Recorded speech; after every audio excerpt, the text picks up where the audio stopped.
महामहिम राष्ट्रपति के अभिभाषण में मैं अपेक्षा कर रही थी कि क्योंकि हम पहली बार सांसद बन के चुन के आए हैं, तो मैं अपेक्षा कर रही थी कि उसमें नीति की बात होगी, दिशा की बात होगी, दशा की बात होगी और आने वाला 1 साल का जो है वो क्या कार्यकाल रहने वाला है उसको हमें पूर्व कल्पना उससे मिल जाएगी।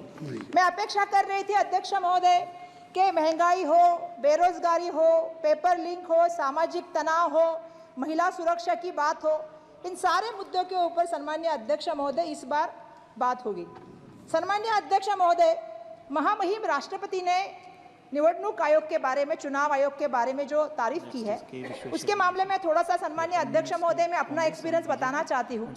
हम सब संसद के लोगों ने चंडीगढ़ का तो इलेक्शन सम्मान्य अध्यक्ष महोदय देखा ही था कि जिस तरह से वो रिटर्निंग ऑफिसर काम कर रहा था, लेकिन महाराष्ट्र की जनता ने तो सम्मान्य अध्यक्ष महोदय चुनाव आयोग का काम भोगा भी है। मैं इसलिए भोगा शब्द सम्मान्य अध्यक्ष महोदय कहना चाहती हूँ कि जिस तरह से हमारे यहाँ पे 2 पक्ष तोड़े गए, जिस तरह से दोनों पक्ष के चिन्ह बदले गए और उसके बाद जो इलेक्शन आया, सम्मान्य अध्यक्ष महोदय हमारी अपेक्षा थी कि चुनाव आयोग पारदर्शिता से और निष्पक्ष होकर इलेक्शन लड़ेगा। लेकिन दुर्भाग्यवश सम्मान्य अध्यक्ष महोदय मुझे कहना पड़ेगा कि मशीन पे एक जैसे चिन्ह होने नहीं चाहिए, ये क्राइटेरिया है। लेकिन हमने महाराष्ट्र में देखा कि जहाँ पे तुतारी थी वहाँ पे पिपानी थी, जहाँ पे मशाल थी वहाँ पे आग फेंकने वाली वो क्या कहते हैं चिमनी थी। तो इस तरह के काम जो है मशीन पे किए गए। सम्मान्य अध्यक्ष महोदय, एक कैंडिडेट के 3 नाम, 4 नाम, वर्षा गायकवाड़ के सामने 2 वर्षा गायकवाड़ आई। तो इस तरह से जो इलेक्शन लड़ा गया, मैं नहीं समझती सम्मान्य अध्यक्ष महोदय ये योगायोग था। ये पूरी तरह से सम्मान्य अध्यक्ष महोदय कहीं ना कहीं सोची हुई बात थी। सम्मान्य अध्यक्ष महोदय 400 पार का नारा था और 400 पार के नारे के लिए ये सब चल रहा था क्या? ये भी कहीं ना कहीं हमारे जैसे नए सांसदों के मन में बात उठी। सम्मान्य अध्यक्ष महोदय, मैं आपसे पूछना चाहती हूँ कि 400 का नारा क्यों दिया गया? वो इसलिए दिया गया, जैसे आपको पता है कि पिछले बार हमने देखा कि सांसद में 150 सांसद को सस्पेंड किया गया, फिर 3 कानून लाए गए, किसान का कानून लाया गया। तो 400 का पार का नारा किस लिए था? जो हमें समझ में आया वो इसलिए था कि उसमें संविधान बदलने की बात थी, उसमें आरक्षण रद्द करने की बात थी और उसमें डॉक्टर बाबा साहब अम्बेडकर के विचारों को कुचलने की बात चल रही थी।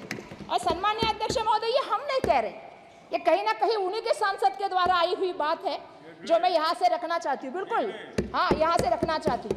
लेकिन सम्मान्य अध्यक्ष महोदय, मैं देश की जनता को और महाराष्ट्र की जनता को धन्यवाद देना चाहूँगी कि जिन्होंने इनका सपना संपुष्टित किया और 240 जो है इनको सीटें दी।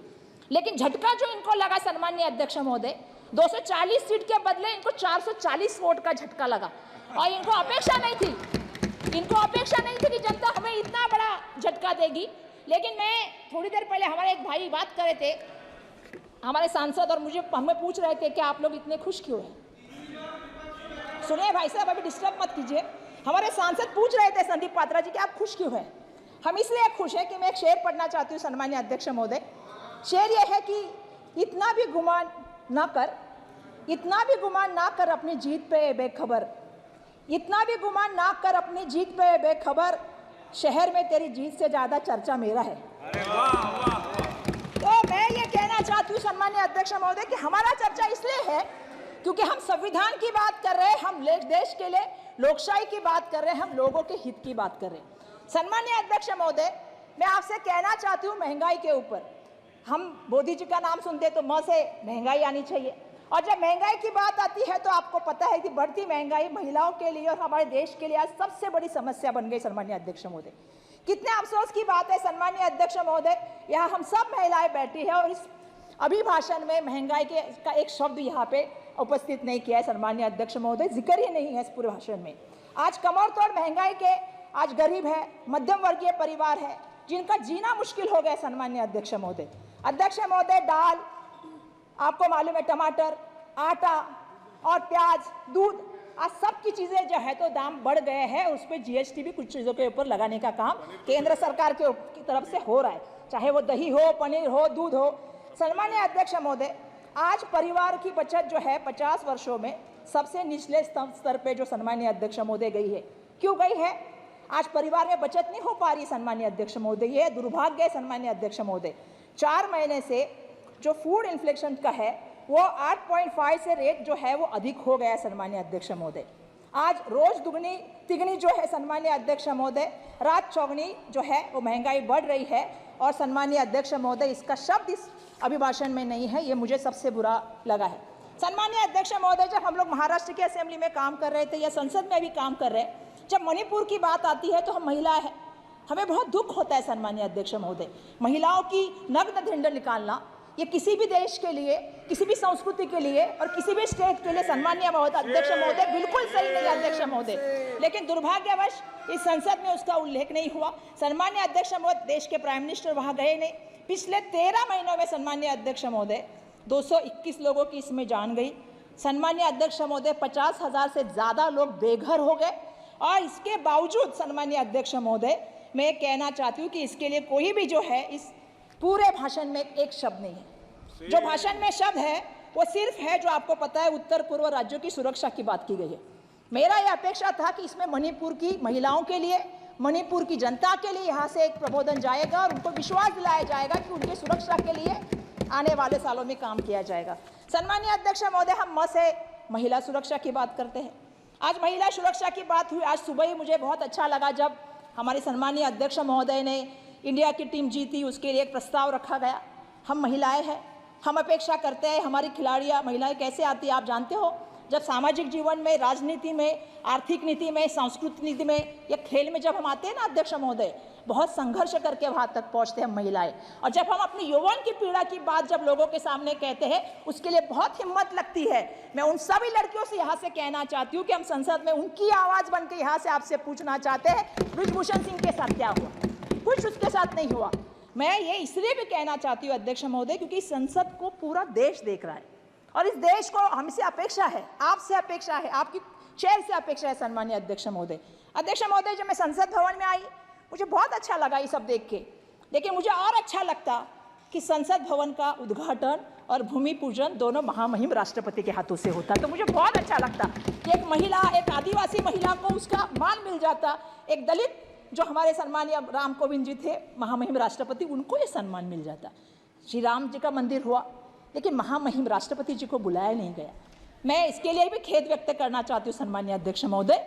इन चीज़ों के ऊपर ध्यान रखना चाहिए। महामहिम राष्ट्रपति जी का पद ये देश का सर्वोच्च पद है, उनको उनकी गरिमा और उनका सम्मान मिलना चाहिए सन्मान्य अध्यक्ष महोदय। अध्यक्ष महोदय, मैं म से मुंबई की रेलवे के बारे में, जो हमारी रेल व्यवस्था है उसके बारे में और उसके सुरक्षा के बारे में थोड़ा बात करना चाहती हूँ, जो आजकल राम भरोसे चल रही है। सन्मान्य अध्यक्ष महोदय, मैं कहना चाहती हूँ एनसीआरबी के मुताबिक 2017 से 2021 तक ट्रेन जो हादसे हुए सन्मान्य अध्यक्ष महोदय, इसमें जब लगभग 1 लाख लोगों से ज़्यादा लोगों की मौत हुई है सन्मान्य अध्यक्ष महोदय। ये मैं नहीं कह रही हूँ, ये एनसीआरबी का रिपोर्ट कह रहा है सन्मान्य अध्यक्ष महोदय। आज आपको पता है अध्यक्ष महोदय, मुंबई ये देश की आर्थिक राजधानी है और मुंबई की जो सबसे बड़ी लाइफलाइन है वो रेलवे है सन्मान्य अध्यक्ष महोदय। आज ऐसी अवस्था है कि अगर रेलवे लड़खड़ा जाती है तो मुंबई शहर सन्मान्य अध्यक्ष महोदय लड़खड़ा जाता है। आज अध्यक्ष महोदय, मुंबई का आप देखेंगे तो हर दिन 7 लोगों की जान ये ट्रेन दुर्घटना में जाती है। इसके ऊपर आपको ध्यान देना पड़ेगा। दूसरा ऐसा है सन्मान्य अध्यक्ष महोदय, 2023 नहीं अध्यक्ष महोदय, मेरे को पहली बार बोल रही हूँ, थोड़ा मेरे 4-5 ही पॉइंट है सर। बोलो। सर 2023 में आप देखेंगे सेंसेक्स तो 2590 लोग जो है उनकी ट्रेन की दुर्घटना में जो है सन्मान्य अध्यक्ष महोदय मौत हुई है। और इसके बावजूद भी सन्मान्य अध्यक्ष महोदय आप देखेंगे तो 441 लोगों को जो है वो चोट आने का काम हुआ है। आपको मैं बताना चाहती हूँ, हाल ही में मुंबई के हाईकोर्ट ने जो है आपको मतलब रेलवे को लताड़ा है और ये कहा है कि जानवरों की तरह आप लोगों को लेके जाने का काम कर रहे हैं। तो मैं ये अपेक्षा करती हूँ सभी भाषण के माध्यम से कि हमारे मुंबई की जो रेल अवस्था है इसको सुधारने का काम सन्मान्य अध्यक्ष महोदय होना चाहिए। और मैं ये चाहती हूँ कि आपको मैं बताऊँ अध्यक्ष महोदय, मैं एक दिन रेलवे स्टेशन पे गई जहाँ पे मुझे ट्रेन पकड़नी थी। आप कभी रेलवे स्टेशन पे, मुझे मेरा रिक्वेस्ट है कि रेलवे मंत्री जी को भेजना चाहिए, क्योंकि उनको पता होना चाहिए जो दूर की रेलवे होती है ना 30-30 घंटा लेट होती है, 20-20 घंटा लेट होती है। लोगों को बैठने के लिए व्यवस्था नहीं, बच्चों को लेकर जो औरतें जमीन पर बैठती है उसको दूध लेने के लिए कैंटीन नहीं है, कहीं फायर की व्यवस्था नहीं है, ना कई लोग उनके सपोर्ट के लिए मदद के लिए नहीं आ रहे। लोग वैसे के वैसे बैठे रहते हैं जिनके पास कोई व्यवस्थापन नहीं सन्मान्य अध्यक्ष महोदय। तो मेरा ये रिक्वेस्ट है सन्मान्य अध्यक्ष महोदय कि आप इसमें ध्यान दें। रेलवे का इतना बड़ा बजट है तो उसमें हम सबको जो सुविधा चाहिए उस सुविधाओं के ऊपर सम्मान्य अध्यक्ष महोदय ध्यान दें, ये मैं आपसे विनती करना चाहती हूँ। अध्यक्ष महोदय, मैं महाराष्ट्र और मुंबई के लिए मैं से कुछ कहना चाहती हूँ। Madam please. यस अध्यक्ष महोदय, मेरा दो ही पेज है। फिर भी अध्यक्ष महोदय मैं बहुत फास्ट बोल रही हूँ, मैं खत्म कर रही हूँ अध्यक्ष महोदय। अध्यक्ष महोदय की मैंने देखा कि हमारे महाराष्ट्र का मुंबई के लिए। Please 1 second. Yes sir. I object to your remarks. Nobody can stop. No, of course you can, sir. Please take back your words. I took it back. Please, madam, continue. Yes, sir. Sir, Maharashtra से और मुंबई से मैं से ये कहना चाहती हूँ कि सर पूरे अभिभाषण में हमारा सिर्फ एक ही उल्लेख है और वो ये है कि हमारी जो ट्रेन जा रही है, बुलेट ट्रेन जो अहमदाबाद से मुंबई आ रही है, सिर्फ इसी का जिक्र है। उसके सिवा मुंबई और महाराष्ट्र का इस अभिभाषण में कहीं भी कोई जिक्र नहीं। सम्मान्य अध्यक्ष महोदय, मुझे कहना पड़ेगा, मेरा महाराष्ट्र केंद्र शासन को सबसे ज़्यादा बड़ा महसूल देता है और उसके बदले में हमें क्या मिलता है सम्मान्य अध्यक्ष महोदय? अगर हम बात करें टैक्स कलेक्शन की अध्यक्ष महोदय, तो महाराष्ट्र से अगर 1 रुपया जाता है तो केंद्र से हमें वापस सिर्फ 7 पैसा आता है सम्मान्य अध्यक्ष महोदय। अध्यक्ष महोदय, ये हमारे ऊपर अन्याय है, ये हमें यहाँ से कहना है। अध्यक्ष महोदय, मेरी एक मांग है कि टैक्स डिक्लेरेशन के बाद महाराष्ट्र का जो हिस्सा बढ़ाया जाएगा, मैं ये मांग करती हूँ कि टैक्स जो दिया जाएगा उसमें से महाराष्ट्र से जो टैक्स आएगा उसका 50% टैक्स जो है वो हमें मिलना चाहिए। महाराष्ट्र की वो हमारे विकास के लिए जरूरी चीज़ है, वो हमें मिलना चाहिए, ये मेरा सम्मान्य अध्यक्ष महोदय कहना है। अध्यक्ष महोदय, महाराष्ट्र का किसान आज जो है वो हम कहते हैं कि बहुत बड़े संकट में है, क्योंकि आसमानी संकट उसके ऊपर, उसके साथ वो जूझ रहा है, लेकिन उसको केंद्र की मदद क्या मिल रही सम्मान्य अध्यक्ष महोदय? कुछ भी मदद नहीं मिल रही। अध्यक्ष महोदय, महाराष्ट्र के किसान की बात करें तो प्याज के किसान की बात करते हैं। सम्मान्य अध्यक्ष महोदय, आज ऐसी नीतियां बनाई गई कि आज दुर्भाग्यवश मुझे कहना पड़ेगा, इन्होंने एक्सपोर्ट बैन कर दिया, जिसके कारण लोगों की जो आमदनी थी वो कम हो गई और किसान आज इतना परेशान है। मेरा आपसे विनती है कि जिस तरह से तेलंगाना सरकार ने या महाराष्ट्र में जब महाविकास आघाड़ी की सरकार थी, हमने कर्जा माफ़ करने का काम किया था, उसी तरह किसानों का कर्जा माफ़ हो सम्मानित अध्यक्ष महोदय। मैं यहाँ से आपको ये विनती करना चाहती हूँ। अध्यक्ष महोदय, मैं से महापुरुषों के बारे में बात करना चाहती हूँ और उनके स्मारकों के बारे में बात करना चाहती हूँ। हमारे सम्मानीय एक खासदार साहब ने यहाँ पे बात की कि हमारे महाराष्ट्र के आद्य जो देवत हम लोग जिसको करते हैं, या महाराष्ट्र की अस्मिता जिसको कहते हैं। सर मैं खत्म करूं, 2 ही पेपर है मेरे पास। श्री के विश्वेश्वर सर एक मिनट सर, एक मिनट श्री के विश्वेश्वर रेड्डी जी, आप बात कीजिए प्लीज। ओके सर, मैं लास्ट पॉइंट कर रही हूँ सर। लास्ट पॉइंट कि महाराष्ट्र के जो हमारे आराध्य देवत है या हमारे जो अस्मिता है छत्रपति शिवाजी महाराज, इनके अरबी समुद्र की स्मारक की बात हुई थी और देश के प्राइम मिनिस्टर ने 24/12/2016 को इसका जल पूजन किया था। सम्मानीय अध्यक्ष महोदय, अभी तक काम शुरू नहीं किया शिव स्मारक का। सम्मानीय अध्यक्ष महोदय, भारत रत्न डॉक्टर बाबा साहब अम्बेडकर जी के स्मारक का जो है वो इंदू मिल का भूमि पूजन 2015 को किया गया था, 11/10/2015 को। अभी तक उसका सिर्फ 30% काम हुआ है। सम्मानीय अध्यक्ष महोदय, ये हमारे सबसे बड़े आराध्य देवत है, हमारी अस्मिता है, तो ये काम जल्द से जल्द होना चाहिए। ये मेरा यहाँ पे सम्मानीय अध्यक्ष महोदय है। बस मैं यही कहूँगी कि आपका बहुत बहुत धन्यवाद।